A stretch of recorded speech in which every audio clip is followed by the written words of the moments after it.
Gerilaya Azadiya Kurdistan لهر دفر کردستانه و من هر شرط و مرجدا ماف و برجواندیا گل کردستان بپارزه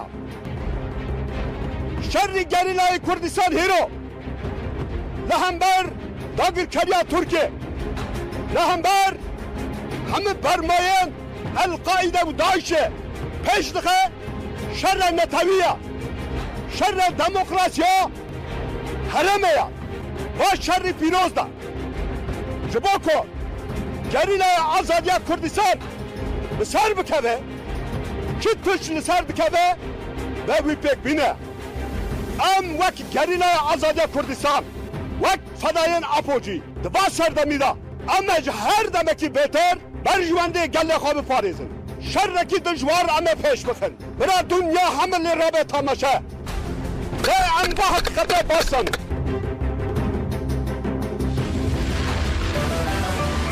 Era radyo dengi gelen.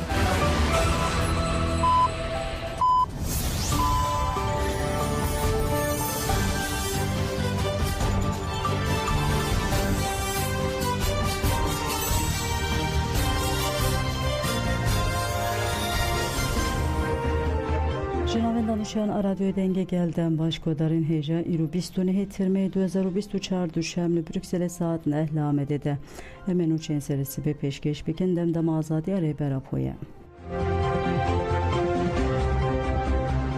Balafirên şehriyên artêşa Tirka Dagirker şevedên jî çend deverên Amediyê bombabaran kirin. Êrişên Dewleta Tirka Dagirker yên li ser xaka Başûrê Kurdistanê bi hevkariya PDK biriya bejahî û hewayî bêhna berdidome. Artêşa Tirka Dagirker şevedên jî li herêma Amediyê gelek cih bombardman kirin. Dagirkeran bi taybetî bi balafirên şer gundê spîndariyên Amediyê bombabaran kirin lê derbarê zirar û ziyanan de ti agahî nehate bidestxistin.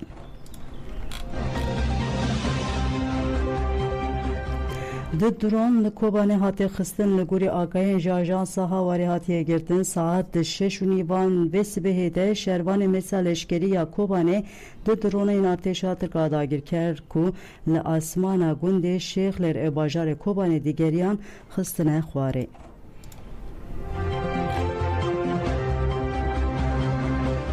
Xizmên girtiyan li pêşiya girtîgeha jinan a Bakırköyê çalakiya deng bide azadiyê li darxist. Wek her roja yekşemê dîsa li İstanbulê bi pêşengtiya malbat û xizmên girtiyan de di çarçoya pêngava ji rêbera porê azadî li pêşiya zindana jinan a Bakırköyê çalakiya deng bide azadiyê hate darxistin. Endam û rêveberên Dem Partiyê Met Tuat Feder û dayîkên aştî jî beşdar bûn. Hevserokê Met Tuayê derê Mehmet Şerîf Erol Axivî û got Mehmet Şerîf Erol got li dijî tecît û binpêkirîn mafan en zindanan em her roj yekşemê li vir kom dibin. Em tucarî vê zilmê qebûl nakin heta tecît bidawî bibe em ê li qadan bin piştî axaftinan çalakiya rûniştê hat li darxistin û tecît hat şermezar kirin.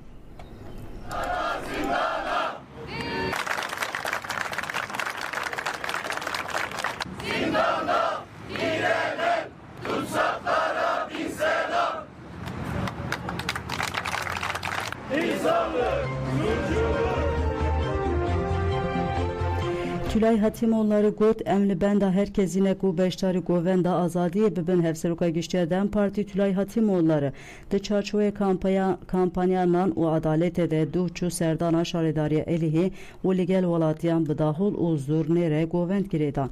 Hatimoğulları pişti govendeli peşberi gel ağıbi u bertek nişani bin çavgirin u girtina cuvanen ku bu bahaneye govend girtine da. Li Mersin Siirt elihu İstanbul'e kesen ku bu cilen xoyen heremi govend giredan وکه سوژدار هاتن اعلان کردن مد سال نوتی دجدید کو هزن چکدار ین دولت بسر davet ande digert medit ku buk u zava hatine bin çavkirin gelendin çava govend digerinin gele koje bin çan da xwe govend digerine em ve ferskirina yek peresti kabul naken evçi bikin bila bikin nikarin govenda me çan de me zamane me astang bikin emli bendene ku herkes tevli govenda azadiye be pişti haftine hatimoğulları bu valatiyan re govend gireda dedema govend de ligel çepe ku tilyan duruşmen jinjan azadi ve em be berxedane ser bikevin hatem berskirin.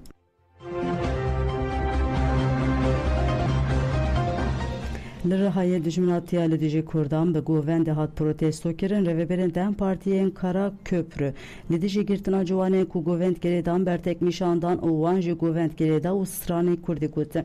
Berdevka Komîsyona Hukukiya Dem Partiye Sevda Çelik Özbingöl, hevserokê Dem Partiyên Rihayê Bekir Karakeçilî û Sema Ayşeoğlu û gelek kes beşdarî çalakiyê bûn. Piştî stran û govendê hevserokê Dem Partiya Rihayê Bekir Karakeçilî axivî û balk şanser dijminatiya li dijî govend cil û bergên herêmî got kesên ku li kolanan dawetan li meclisê li medya dijîtal û li her qada civakî ji faşîzmê re çepik didin Tirkiye ber bi tarîtiyê ve dibin. Tu mafê deshilatdariyê nîne ku nijadperestî û nefretê belav bike. Ev sûcên mezinin divê hûn zanibin Kurdên ku di faşîzma 12 hêlonê de li dijî Esad Oktay serîne dewandin li hemberî faşîzma wê jî serî natewînin. Em ê bi awayekî herî Kurd li nirxên xwe demokrasiyê û azadiyê xwe xwedî derbikevin.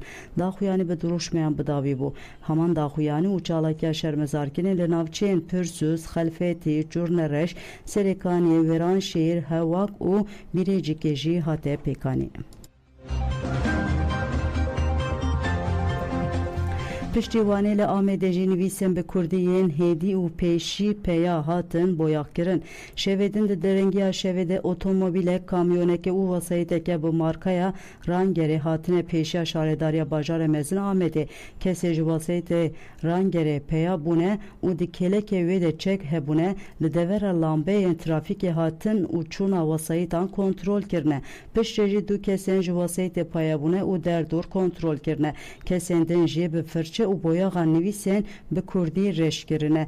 Li hêla din hem li semta ofîsê ya navçeya bajarê nû ya Amêdê hem jî li gelek noxteyên din ên bajêr jî nivîsên bi Kurdî hatine reşkirin.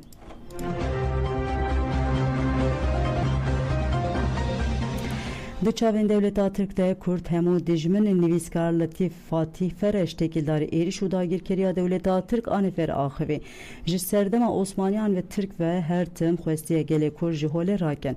Di çavên Dewleta Tirk de hemû Kurd dijminin. Ji ber vê jî Kurd li ku derê dinyayê bin Tirk wan wek dijminê xwe dibîne. Fatih Fereş da zanin ku gerleyên azadiyê parastina başûyê Kurdistanê dike. Ne tenê li dijî artêşeke mezin Tirk li dijî çeteyên Daişê jî şer kirin û herem parastin. Divê xelkê başûrê Kurdistanê piştgiriya wan bikira. Divê hêzên siyasî jî piştgiriya wan bikira. Diviya bû li navçeyên Amêdiyê Akrê û Duhokê xelk ji bo parastina mafên xwe gundan derketin ser riyan û xwe pêşandan bikin. Ji ber ku Dewleta Tirk terorê dike. Latif Fatih Fereş diyar kir ku Dewleta Tirkiye dixwaze weke Efrînê Hewlêr Duhok û Silêmaniyê dagir bike. Dixwaze destêne ser bîrên petrolê ev yek metirsîniye. Mixabin deshilatdariya navendî jî bertek nîşanî Tirkiye nedaye. Na hew dide li gel Beşar Esad re hevdîtinan bike. Eger Tirkiye bi Esad re were cem hev wê kereseteke nû derbixe holê. Divê hemû nivîskar rewşenbîr çalayek van rojnama van û aliyên siyasî helwesteke ciddî nîşan bidin. Gel pêdeng nemaye li aliyên siyasî pêdeng û bê helwestin.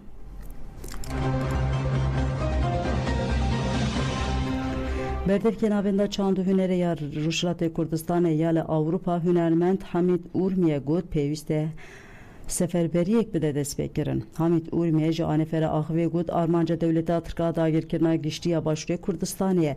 Divê ev hunermend hemû bi hev re biryareke bidin û seferberiyekê li başûrê Kurdistanê bidin destpêkirin. Hunermend Hamîd Urmiye got Dewleta Tirk bahaneya PKK derdixe pêş lê ev nerast e. Erdoğan dixwaze bi armanca pêkanîna mîsaqê millî hereket bike. Pêwîst e gelê Kurd weke li dijî Basê û Saddam helwest nîşan bide û li dijî Dewleta Tirk jî nîşan bide. Ji bo wê jî barekî mezin dikeve ser milê hunermendên Kurd.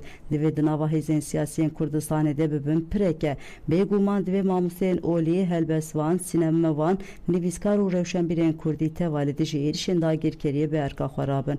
Hunermend Hamîd Urmiye herî dawî got pêwîst e Kurd zanibin ku mabesta Dewleta Tirk başûre PKK bahaneye. Ez bank li hemû gelên Kurdistanê dikim ku helwestek tund nîşan bide. Divê hunermend weke mertalên zîndî derbikevin pêş. Divê ev hunermend hemû bi hev re biryareke bidin ku seferberiyekê li başûrê Kurdistanê bidin destpêkin û aliyên siyasî bikin ku dawî li hevkariya bi dagirkeriya Tirk re bînin.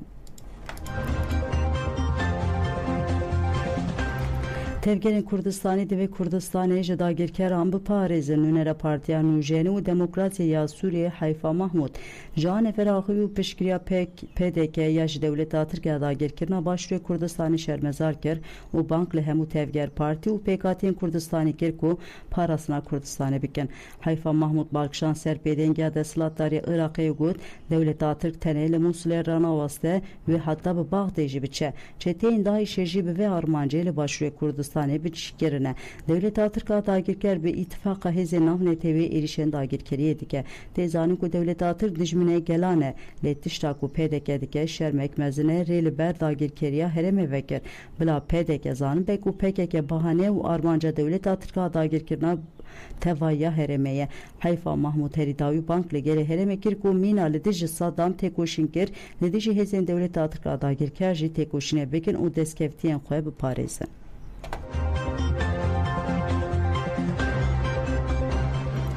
Encamnameye Komxebata li Şengalê hate eşkerekirin rêveberiya Xwesêra Şengalê di dehemîn salvegera fermanê de bi duruşmeya ji bo civaka êzdî adalet û azadî Komxebat pêkanî û bi encamnameyeke bidawî kir. Encamname ji aliyê endamê Komîteya Amadekara Konferansya Arge Şengalî ve hatiye xwendin û got ji bo adalet pêk were divê mafê xwe parastin û xwe rêvebirina civaka êzdî were naskirin. Divê dadgeha mafê mirovan ya Awropa û Dîvana Adaletê ya Laheyê Daişê û hevkarên wê xıyanetkarên mala barzanî dadgeh bike da ku hek, hukuk û adalet pêk were. Divê desthilatdariya Iraqê dewletên navneteweyî peymana nehêcotmeyê vetalbikin û pêşî li êrişên dewleta Tirkiyeyê dijî Şengalê bigire. Yê ku êzdî ji fermanê paraz afirînerê fikrê netewa demokratîk rêber apoye. Li ser fikir û felsefeyê rêber apo civaka êzdî xwe paraz û pergala rêveberiya xwe sêr ava kir. Em civaka êzdî azadiya rêber apo azadiya xwe de dibînin û divê demir destwêrê azad kirin. Divê hem gel li Iraqê û hem hikûmeta Iraqê baş zanibin ku yêkanê çareseriya aloziya netewa demokratîk e. Tevayî civaka êzdî fêm kirine ku hebûn û maf û azadiya êzîdiyan davakiran netewa demokratîk de ye. Ev sistema demokratîk li Şengalê hatiye avakirin. Civaka êzdî û hemû pêkatiyên li Şengalê bi hev re û herkes bi nasnameya xwe û azad dijî. Arge Şengalî herîdawî got divê Şengalî vegerin Şengalê Komxebata me bank li hemû dostên êzîdiyan demokrasî xwazan dike ku hîn zêdetir li têkoşîna civaka êzdî xwedî derbikeve. Di qezaya li Êlihê de 4 kes jiyana xwe ji dest da li derdora herêma pişesaziya organîzeya di navbera navenda Êlihê û navçeya Qubûnê de dema malbatek derbasî aliyê din rê dibû qezayek çêbû. Di qezayê de 4 kesan jiyana xwe ji destan. 2 kesên birîndar ji rakirin nexweşxaneya perwerde û lêkolîneya Êlihê.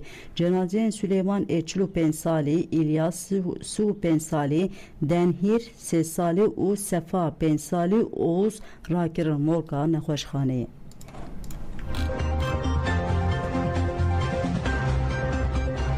Danişina Süleyman Ahmed îroye rojnamevan û edîtora Beşa Erebî Ajansa Rojnivîsê Süleyman Ahmed ku ji aliyê PDK ve hatiye revandin û 279 rojin. Li girtîgeha PDK duhokê de têgirtin wê îro derkeve pêşberî dadgehê. Herî dawî 30 Hezîranê dadgeha duhokê hejmar yek rûnişna dadgehê Süleyman Ahmed wek 30 Hezîranê diyar kiribû. Li heman dadgehê bi bahaneya ku dadger ne amade ye û asayişê kel û pelên rojnamevaniyê neşandine dadgeh taluqî 29 tirmeyê ango îro kiribû.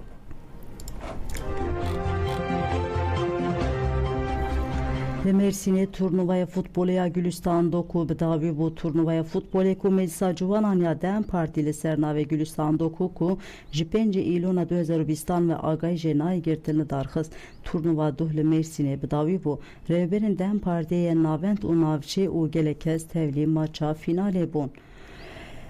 Pankartên Gülistan Doku li Kuye û jinên ciwan lê dixe ardu ezman dihêje hate daliqandin beriya maçê pankarta berxwedana berîtanan li sahayan deng ve dide ji aliyê polîsan ve hate desteserkirin. Di turnuvaya ku 26 Hezîranê de dest pê kir de sû 5 tim ketin pêşbirkê. Maçên finalê yên komên jinan û mêran hatin lîstin. Piştî maçên finalê dayîkên aştî û hevsûrkên Dem Partiyê madalya û kupadan tîmên bi ser keftin.